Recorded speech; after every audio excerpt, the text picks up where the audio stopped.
Welcome to Sustainability Soundbites, presented by E&E Leader. Ireland is making data centers bring their own power. Ireland has reopened a path for new data centers to connect to its constrained electricity system, but with a significant condition: developers increasingly have to bring generation or storage with them. For investors, power infrastructure is becoming part of the cost of entering the market. For years, data center developers treated electricity supply as something they secured from the grid and backup generation as something they built behind the meter. Ireland is breaking apart that model.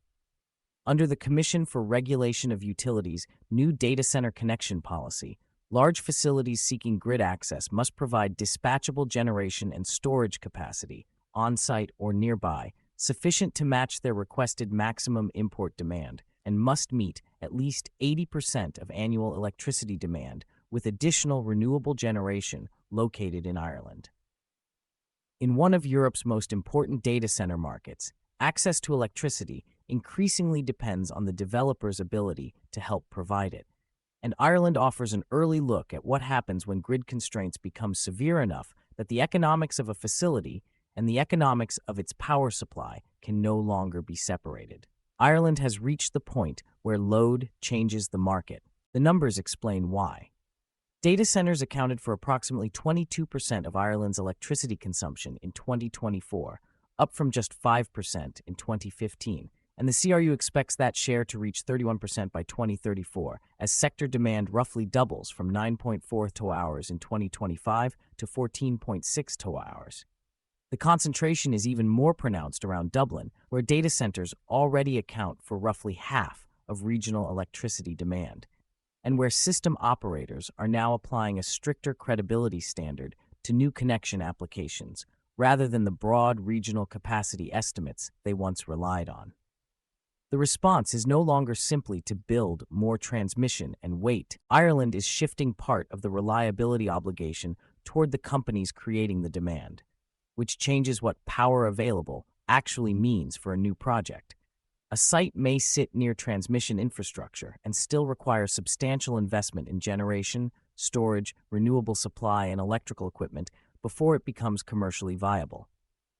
A grid connection now comes with a capital requirement. Implementation guidance published this year makes the scale clearer. Data centers at or above 10 MVA must provide separately connected and metered dispatchable generation and storage sufficient on a derated basis to match the site's maximum import capacity throughout the life of the connection. That requirement can materially change a project's capital stack. A 100-megawatt data center is no longer simply underwriting a 100-megawatt computing facility and negotiating a utility connection, but may also need to solve for a comparable amount of generation or storage capacity while securing enough additional Irish renewable generation to satisfy the annual clean energy requirement.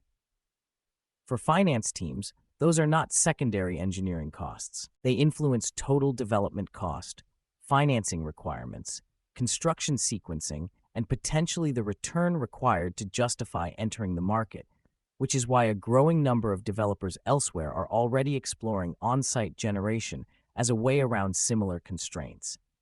Some developers are going further and leaving the grid behind. One Dublin project shows where this could lead. Pure Data Centers Group completed a facility in West Dublin this year that operates without a connection to Ireland's national electricity grid, running instead on its own microgrid and natural gas generation, with a master plan for 110 megawatts of data center capacity that could eventually run on fuels including biomethane or hydrotreated vegetable oil.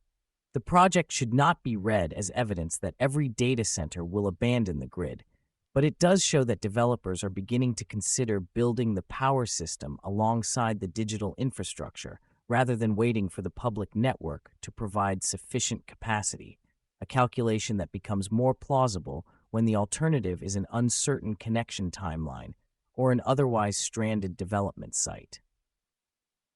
Backup power is also becoming a grid issue. There is another complication. Ireland does not simply need data centers to have backup power. It increasingly needs to understand when they use it. Data centers typically transfer rapidly to backup systems when they detect certain grid faults, And with the sector already responsible for more than one-fifth of national electricity consumption, EarGrid has warned that large numbers of facilities disconnecting simultaneously during brief electrical disturbances could itself destabilize the system.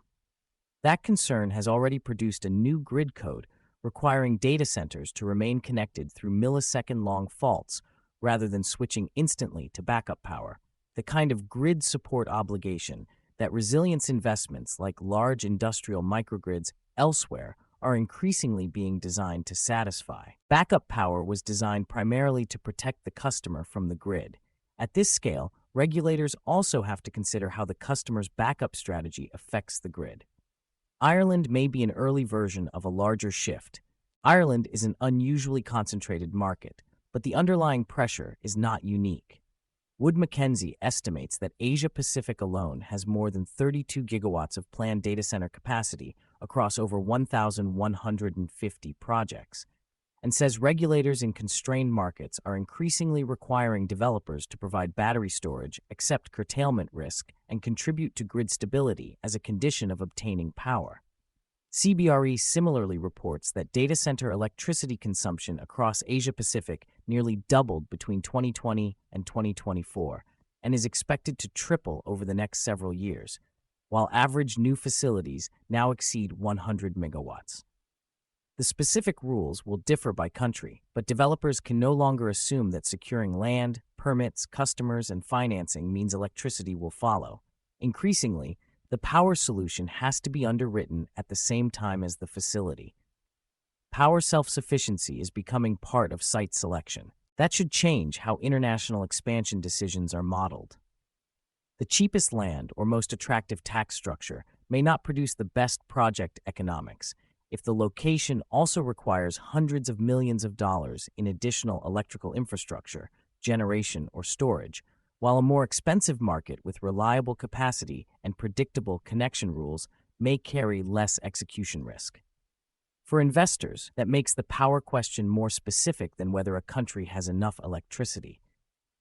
The better questions are whether a project can obtain a connection, what conditions come with it, how much generation or storage must be financed alongside the core asset, and who ultimately carries the risk if grid capacity arrives later than expected. Ireland has already begun answering those questions through regulation.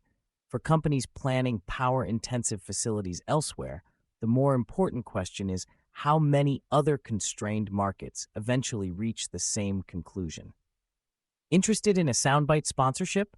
Check out the energy category, currently sponsored by Amazon. Reach out to our team for more information. Thank you for listening.